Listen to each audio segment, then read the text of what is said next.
Pemirsa, kita masih bersama Indonesia Lawyers Club dalam diskusi mencari peneror novel. Sekarang giliran Direktur Eksekutif Lokataru Aris Azhar yang juga baru saja bertemu dengan korban dalam hal ini Novel Baswedan. Ya pertama yang Anda lihat di Singapura dan apa yang dia sampaikan kepada Anda. Iya, jadi saya ketemu Novel bersama Dhanil, nanti Dhanil juga bisa cerita banyak. Itu minggu lalu, Bang Karni. Kita ngobrol banyak hal secara informal dan saya pikir kayak bertamu biasa, bukan kayak orang menjenguk ya. Novel selain matanya sangat segar bugar, dalam artian sebagai bagian dari proses pengobatan memang kalau Novel cerita ke kita, dokter memang merekomendasikan ada kombinasi proses perawatan. Jadi bukan menjadi pesakitan terus-menerus yang tidur di rumah sakit, tidak. Jadi memang dokter juga kasih treatment-treatment untuk lebih kalau bahasanya orang Jakarta bersosialita, bergaul, menikmati udara, keluar, menikmati kota seperti itu. Dan memang ternyata ketika dia keluar dari rumah sakit, pertumbuhan mata kanannya, pertumbuhan kesembuhannya gitu ya, grafiknya cukup baik, cukup membaik. Jadi memang Novel juga bilang, wah ternyata betul juga kata dokter gitu. Selain itu secara mental saya melihat Novel jauh lebih solid, semangat, lebih firm untuk menghadapi situasi. Dalam artian dia bilang bahwa, atau dia berusaha bilang ke saya dan Dhanil, nanti mungkin Dhanil bisa koreksi atau tambahin, kita nggak bisa berhenti di sini, kita harus terus untuk melawan korupsi-korupsi ini semua. Sampai di situ. Nah, soal kasusnya memang sepertinya saya menangkap bahwa ada keraguan yang cukup besar. Saya minta maaf ke teman-teman penyidik, saya tahu penyidik pasti kerja udah nggak pulang barangkali dari airport langsung verifikasi ke mana, cross check ke saksi dan lain-lain. Tapi apa mau dikata, memang ada keraguan yang besar. Nggak cuma Novel, saya, mungkin Dhanil dan juga mungkin banyak masyarakat, bahwa kasusnya bisa terungkap dengan baik seperti itu. Dan juga memang dari dialog atau diskusi kami ngobrol gitu, memang ini kan kasus penyerangan terhadap dirinya, terhadap Novel itu tidak berdiri sendiri, tapi dia memang bagian dari satu, kalau tadi pertanyaan Bang Karni ke Buya Syafi'i dan juga dijawab oleh Buya Syafi'i Marif tadi, konspirasi besar. Nah ini yang menurut saya kalau kembali ke soal induksi tadi ya, pakai bahasanya Pak Argo, tadi juga diulang oleh Febri, induksi saya pikir mungkin saya ingin memperkaya diskusi kita seperti tadi Pak penyidik sudah sampaikan.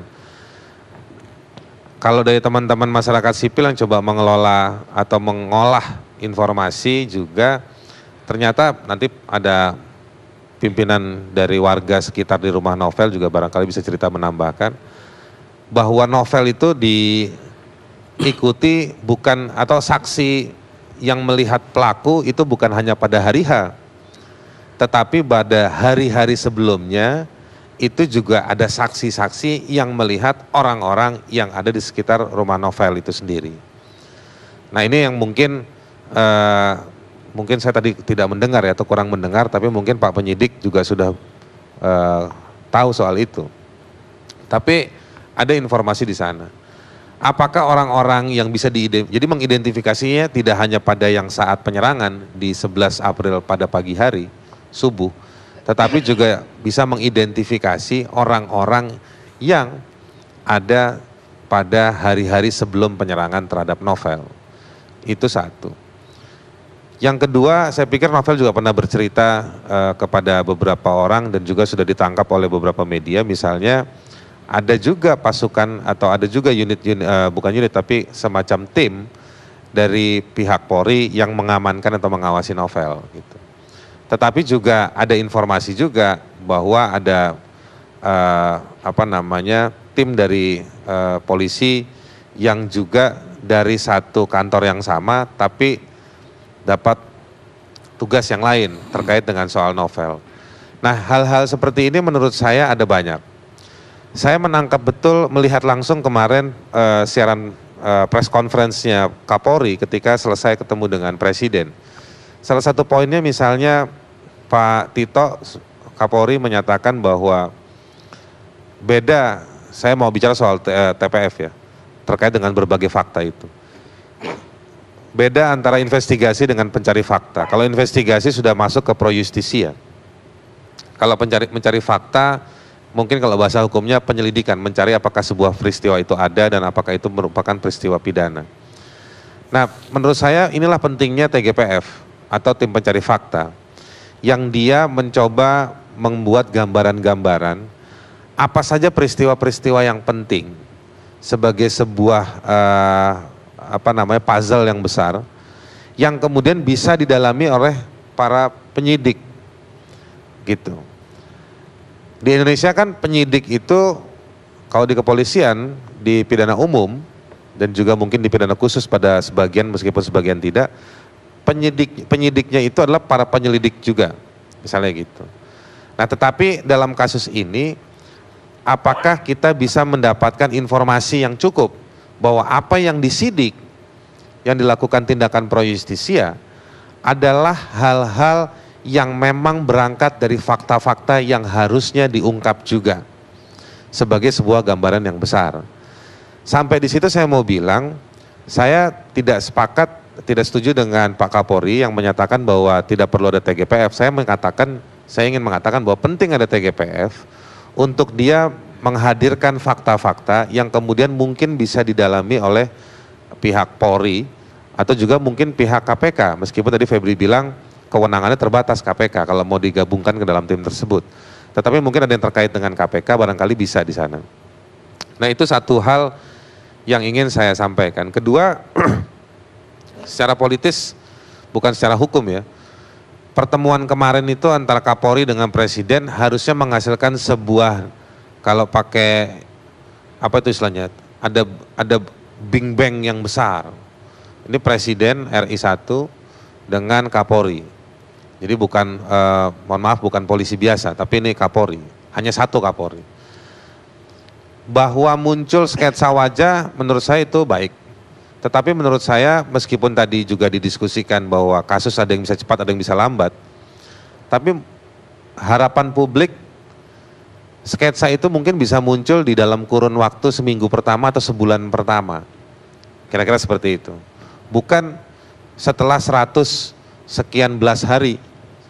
Dan itu lewat pertemuan harus ada Presiden panggil Kapolri. Saya ingat betul ketika Pak Tito Kapolri baru berkunjung ke KPK bulan Juni kalau tidak salah. Lalu ada pernyataan juga dari Pak Sis ya, Pak Kadif Humas, yang kita minta waktu itu, kebetulan saya ada kesempatan bicara di salah satu media dengan Kadif Humas secara tidak langsung.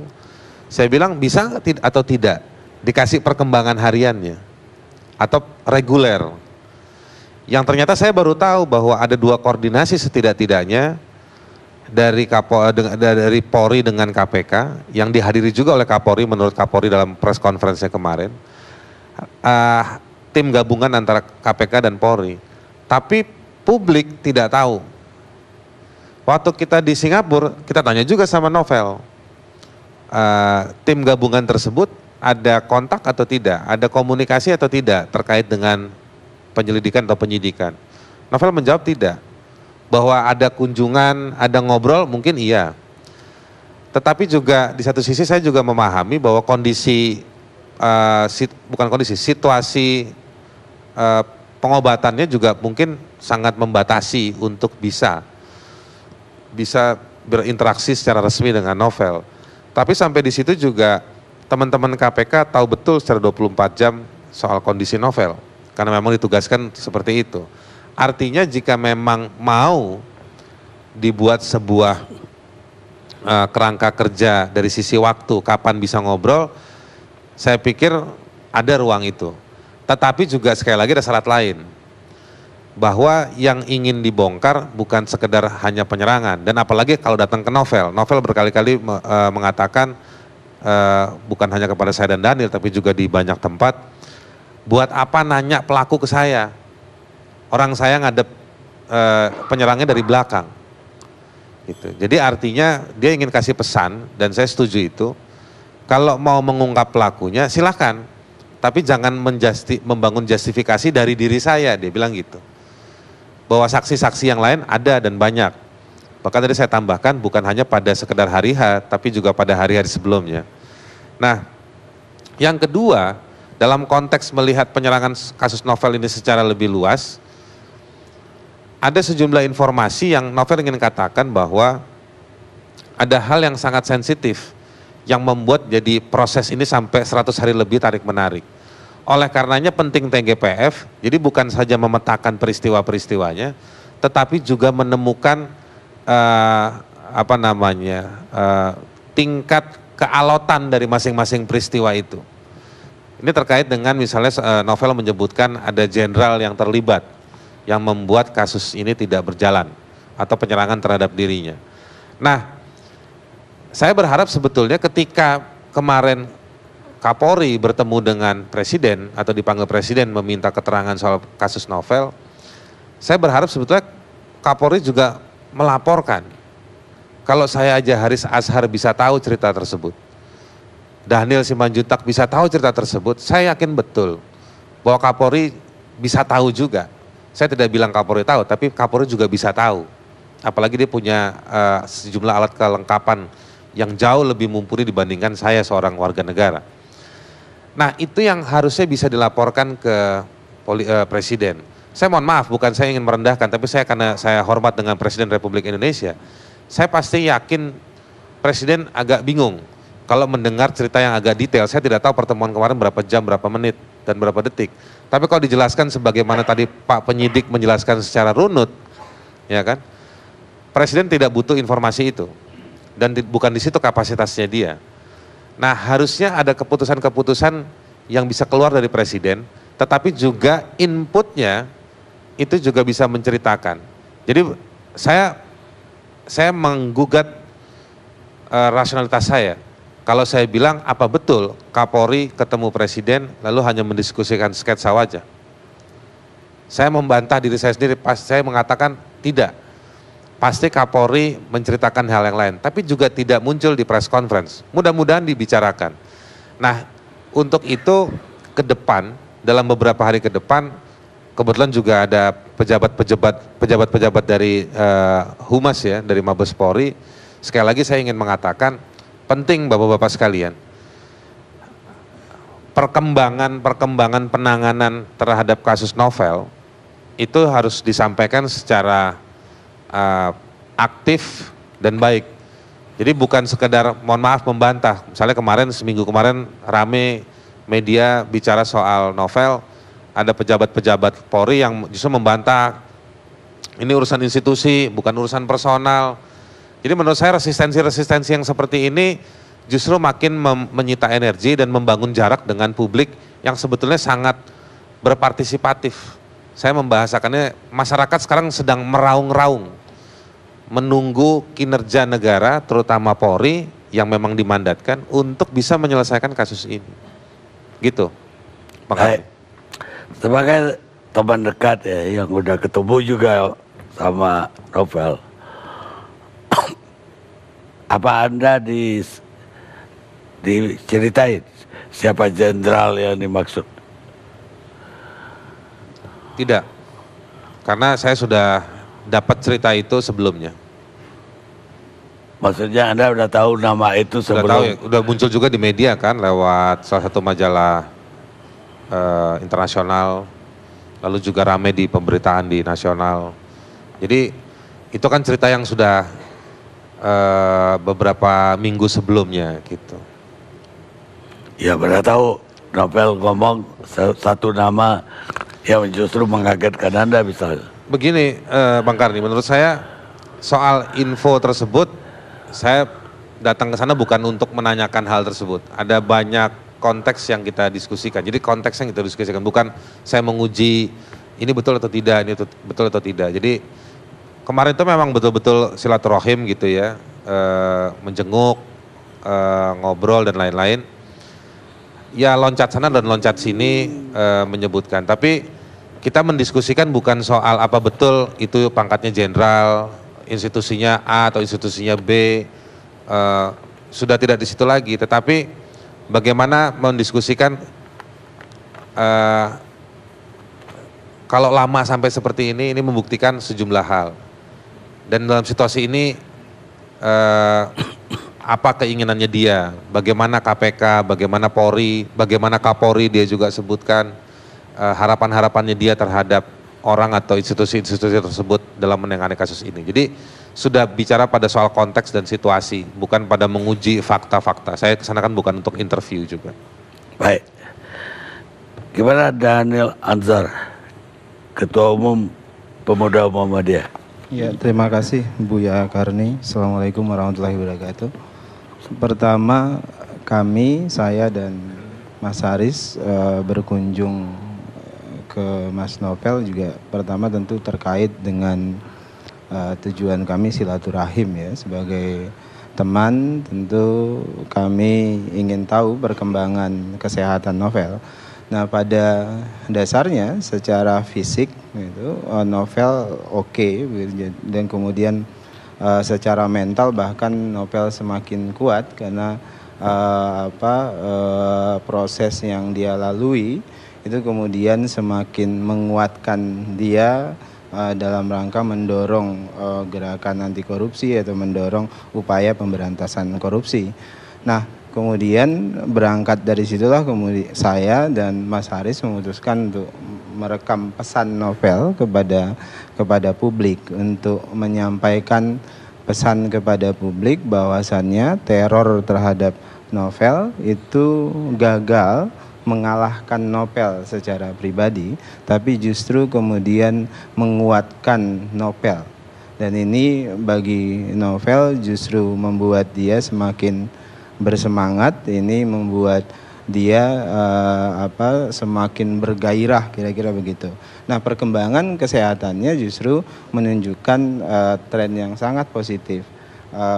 Beberapa hari yang lalu kita sempat diskusi tentang kesehatan Novel. Insya Allah tadinya seharusnya dia dilakukan operasi besar, tapi beberapa hari yang lalu ketika diperiksa dokter juga terkaget-kaget karena ada perkembangan yang sangat positif di mata kirinya, sehingga Novel tidak perlu dilakukan operasi besar, tapi kemudian cukup dilakukan operasi kecil. Nah, kita tinggal tunggu beberapa minggu ke depan apakah kemudian ada tren yang positif. Jadi secara pribadi Novel menunjukkan tren yang positif.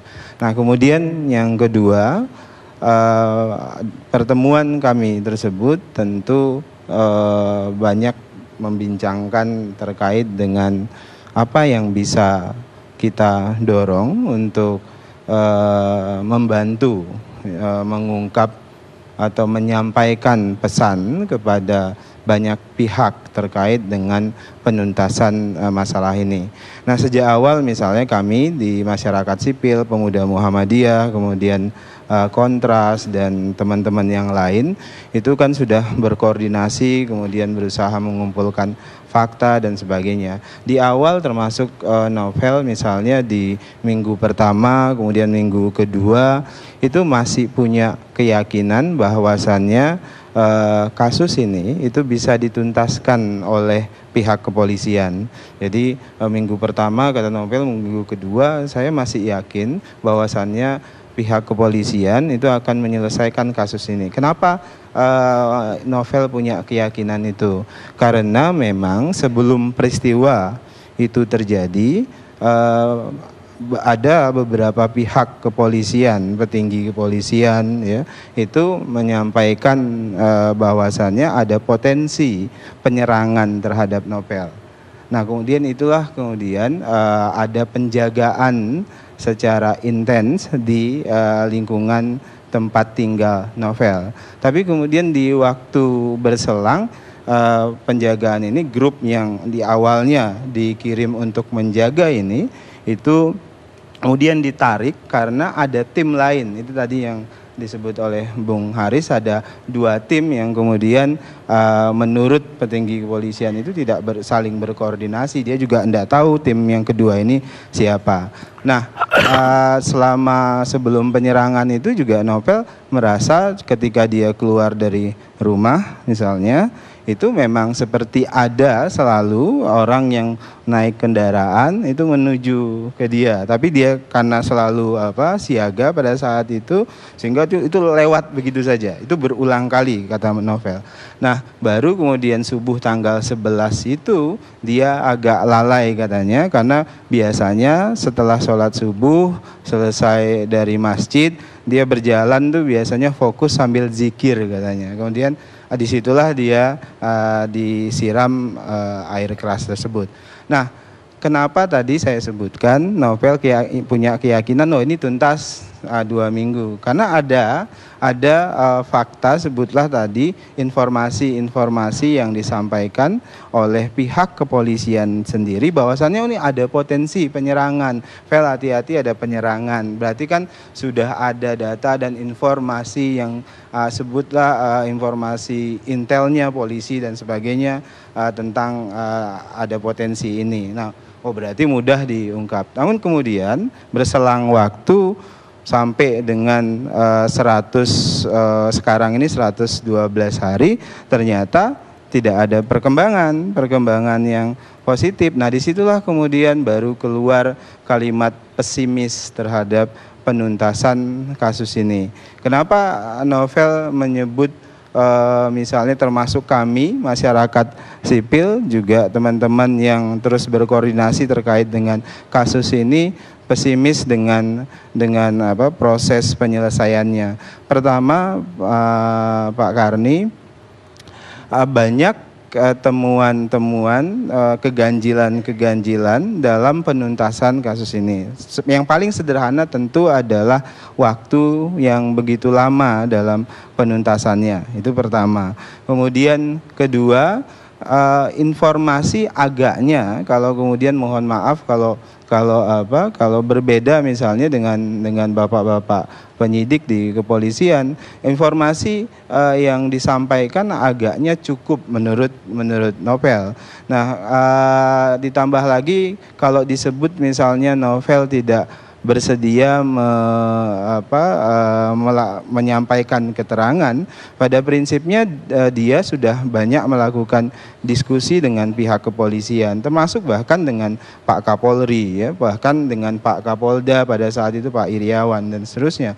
Novel banyak berdiskusi, banyak bercerita dengan beliau-beliau. Nah, banyak clue-clue misalnya, banyak informasi bahkan di luar kasus itu yang didiskusikan dengan beliau-beliau itu. Tapi kemudian tidak ada titik temu, tetap tidak tuntas pada 100 hari pada saat itu. Nah, kemudian disitulah masyarakat sipil termasuk novel sendiri itu mengambil kesimpulan, agaknya bahkan tadi pagi Bang Karni, kesimpulan ini bahkan diperkuat oleh novel kembali, agaknya kalau kasus ini hanya dituntaskan oleh pihak kepolisian ansih, pihak kepolisian saja, novel yakin ini nggak akan tuntas katanya. Nah, oleh sebab itulah kita ingin mendorong TGPF. Nah, TGPF ini tentu membantu pihak kepolisian seperti tadi dijelaskan oleh Mas Haris untuk kenali fakta dan data yang bisa menjadi asistensi terhadap pihak kepolisian menuntaskan kasus ini. Nah, kami awalnya meminta pembentukan TGPF ini ke pihak Komnas HAM. Nah, tapi seiring dengan waktu ternyata sampai dengan hari ini Komnas HAM tidak kunjung membuat TGPF itu. Nah, akhirnya kami memohon kepada Presiden, bahkan teman-teman ICW sudah berkirim surat supaya Presiden berkenan membentuk tim gabungan pencari fakta, ya. Itu yang kita sampaikan berulang-ulang. Nah, tapi kemudian kemarin kita dengar ada penolakan dari Pak Kapolri, kemudian termasuk reaksi Pak Presiden yang kami anggap sangat terlambat, ya, terkait dengan kasus ini. Baru dipanggil Pak Kapolri ketika 111 hari. Nah, TGPF yang ditolak oleh Pak Kapolri inilah yang kemudian pagi tadi ke saya diskusi, Novel menyatakan, saya tolong disampaikan 3 pesan deh Mas, 3 pesan terkait dengan apa yang disampaikan Pak Kapolri sebelumnya malam itu. Pertama, terkait dengan pembentukan keterlibatan KPK, ya, KPK dalam tim gabungan yang diminta oleh Pak Kapolri seperti tadi dijelaskan oleh Mas Febri. Novel tadi menyampaikan jangan-jangan Pak Kapolri mengajak KPK, Pak Kapolri dapat informasi ada dugaan pihak internal kepolisian itu terlibat dalam kasus suap atau korupsi. Nah, dugaan itu sehingga harus mengajak KPK ikutan dalam penanganan kasus ini. Maksudnya diduga terlibat dalam kasus korupsi suap terkait penyerangan Novel itu, sehingga harus ngajak KPK. Nah, kalau Pak Kapolri punya bukti yang kuat terkait dengan itu, tentu KPK harus bersama, karena korupsi suap itu terkait dengan tupoksi dari KPK. Tapi kalau kemudian tidak ada kasus korupsi, tidak ada dugaan atau bukti yang kuat terkait dengan kasus suap dan sebagainya, ya KPK tidak bisa ikut dalam tim gabungan itu. Itu pertama yang disampaikan. Kemudian yang kedua, justru seharusnya jangan dipahami dorongan TGPF ini itu sebagai upaya menampar pihak kepolisian dianggap tidak mampu, kira-kira begitu. Nah, justru TGPF ini bisa menjadi asistensi yang objektif bagi pihak kepolisian untuk mengukur misalnya kenapa kinerja penyidikan kasus ini itu begitu lambat. Bahkan misalnya ada beberapa hari yang lalu Novel menyebutkan jangan-jangan Pak Kapolri dapat informasi dari oknum-oknum kepolisian yang keliru. Sehingga kalau Pak Kapolri ingin mengakselerasi kerja yang lebih akseleratif, ingin mendorong kualitas kerja penyidikan yang lebih baik, agaknya kalau ada asistensi dari TGPF, maka dorongan kerja yang akseleratif dan objektif itu bisa dihadirkan. Nah, jadi TGPF jangan diterjemahkan justru kita tidak percaya dengan kepolisian, tapi justru kita atau pihak yang independen itu ingin membantu kepolisian, memperkuat. Nah, yang ketiga, ini kesimpulan Novel akhirnya tadi yang seperti saya sebutkan di awal. Nah, kalau TGPF itu tidak ada, nah saya terus terang Mas Daniel, saya sangat pesimis dengan kasus penyerangan terhadap saya itu bisa diselesaikan. Kenapa? Karena sejak awal keganjalannya begini, Pak Bang Karni. Proses prosedural sejak kan Novel ini tadi kita sudah tahu penyidik juga punya kapasitas seperti bapak-bapak kepolisian karena memang latar belakangnya polisi. Nah, sejak awal menurut dia prosedur proses penyidikan ini ada yang ganjil, termasuk masalah sketsa. Nah, sketsa itu baru dibuat setelah 100 hari sekian menurut Pak Kapolri juga menyampaikan ketika kompres itu. Kenapa kemudian proses itu tidak dibuat sejak awal ketika peristiwa itu terjadi. Nah, ini tadi yang disebut tadi akhirnya novel menemukan ganjil-ganjil, prosedurnya banyak yang ganjil menurut dia, ya ini nggak akan tuntas, Mas. Nah, terakhir kami sejak awal melihat kondisi seperti ini, pesimisme seperti ini, akhirnya menggantungkan harapan selain kepada Allah Subhanahu wa taala tentunya kepada presiden. Nah, desakan kita itu agar presiden itu kami berharap kemarin itu presiden tidak sekedar memanggil Pak Kapolri sebagai salah satu sumber informasi, tapi juga bisa menggali sumber-sumber informasi dari pihak yang lain. Misalnya termasuk masyarakat sipil, termasuk dari teman-teman KPK dan sebagainya, sehingga bisa ada komparasi yang dibuat oleh presiden, kemudian itu menjadi dasar membuat keputusan tentang TGPF itu. Nah, jadi kami terus akan menagih Pak Presiden, karena jangan lupa salah satu alasan misalnya publik memilih Pak Presiden dulu adalah karena beliau selalu berjanji akan punya komitmen tinggi terkait dengan upaya pemberantasan korupsi dan penguatan terhadap KPK. Nah, sekarang pemberantasan korupsi itu sedang diteror. Sekarang pemberantasan korupsi sedang berjalan pada era kegelapannya. Maka Pak Presiden harus meninggikan lagi komitmennya untuk turun langsung memimpin proses penghadangan upaya teror terhadap pemberantasan korupsi. Nah, salah satunya upaya yang paling sederhana adalah TGPF yang diisi oleh orang-orang yang independen dan kredibel. Saya pikir itu, Bang Karni. Baik, kita rehat dulu pemirsa.